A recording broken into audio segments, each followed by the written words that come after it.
And we're going to be changing the fluid on the front differential. Here's the cover. They don't make a drain plug for these. You have to make a mess. We'll start by taking these bolts out first. And we want to take all the bolts out but the top one. We'll take all these bottom ones out right here. We're going to take these out and we're going to leave this one right here on the very top.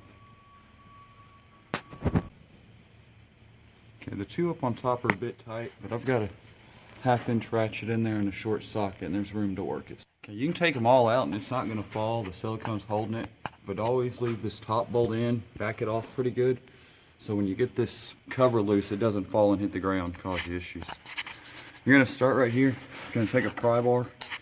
We need to pry it in right here. It's a thin little line there, and we'll pop the cover off. The old silicone's holding it pretty good, so it may take some work to get it off. Once you get in there and get it loose, make sure you have something below it to catch it, but you'll start to pry up on it and it'll open it up, and that's why we left that top bolt in.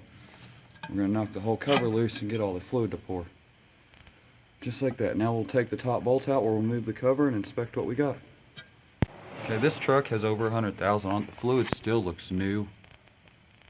I don't think he runs it in 4-wheel drive very much. We're going to get all this cleaned off here. You got a little bit of silicone line.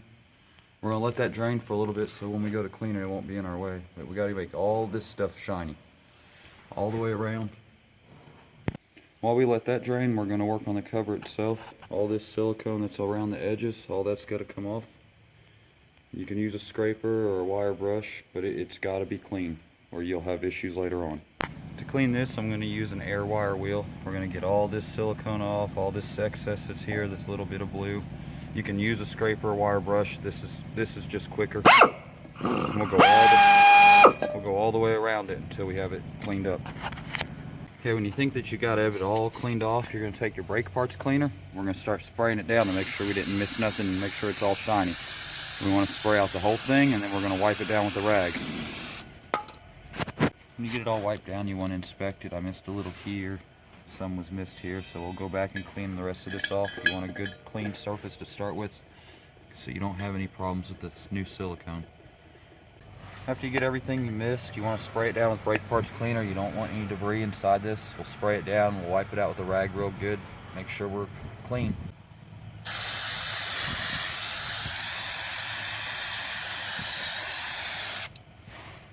Looks all shiny. I'll wipe this down and dry it down, and then we'll go back to the truck.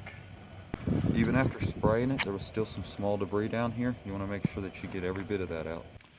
And when you come to clean this surface, make sure you cover everything. We don't want any debris down inside the differential. That could give problems later on. But all this little bitty gray silicone that's on there, all that's got to come off all the way around it till it's clean, like the pan cover. After you get it all scraped off, you want to take a clean rag.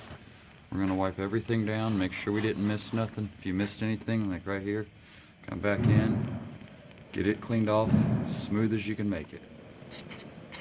Okay, now that we've got it all clean, took a couple tries to get it done. It's all smooth and shiny, a good surface to work with. You want to pull your rags out, kind of pull them from the top so that all your trash falls down and out and not in. Once you get all the rags pulled out, you want to look over, make sure nothing looks broke or worn. Take your flashlight, shine it down in there, look at all the gears. If you have anything tore up, you're going to want to get it fixed before you go back together with everything. After you've taken your towels off that were covering to keep the trash out, you're going to want to take another clean towel and stuff it in right here. This way it'll keep the surface clean and dry right here, so when we go to put our cover back on, there's nothing there.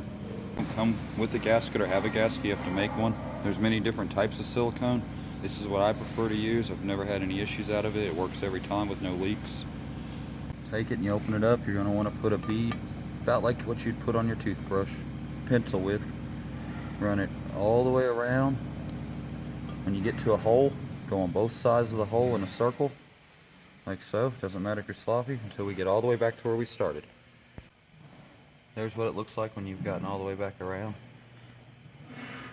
A gooey looking mess. One tube will do it. Had about this much left over.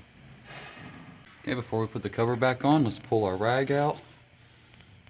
Wipe off anything that may drip right here, so this stays clean and dry.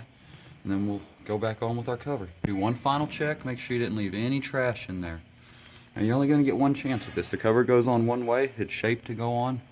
where that recess and that gear go together.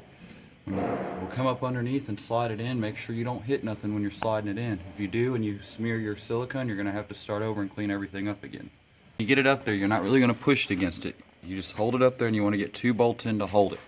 Got a bolt there and we got a bolt there. I picked 2 of the easier ones to get to so I could turn them in by hand. Now we'll run all the other bolts in all the way around it, but not tighten anything down yet.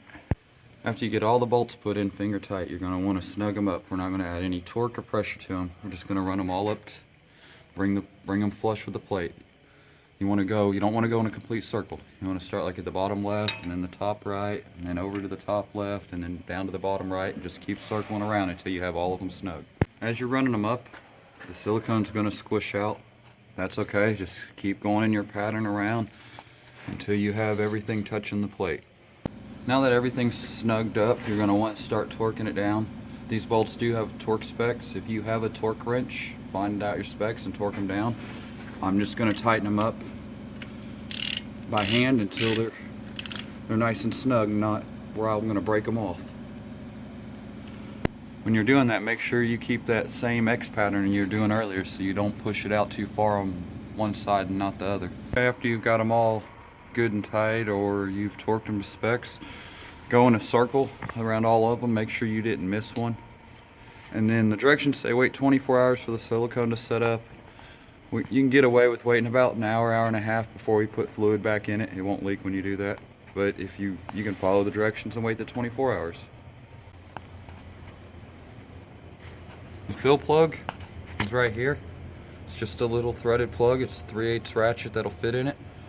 We'll screw it out, and that's where we'll dump our fluid back into. That's what it looks like when it's out.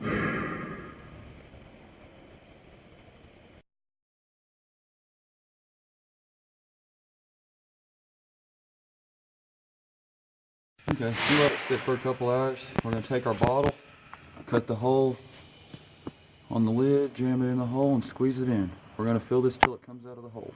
The easiest thing to do here is just cut one lid and then change it from bottle to the next bottle. That way you don't have to cut 4 or 5 lids off. It's pouring out of the hole now. Now it's full, we'll put our plug back in and then we're done.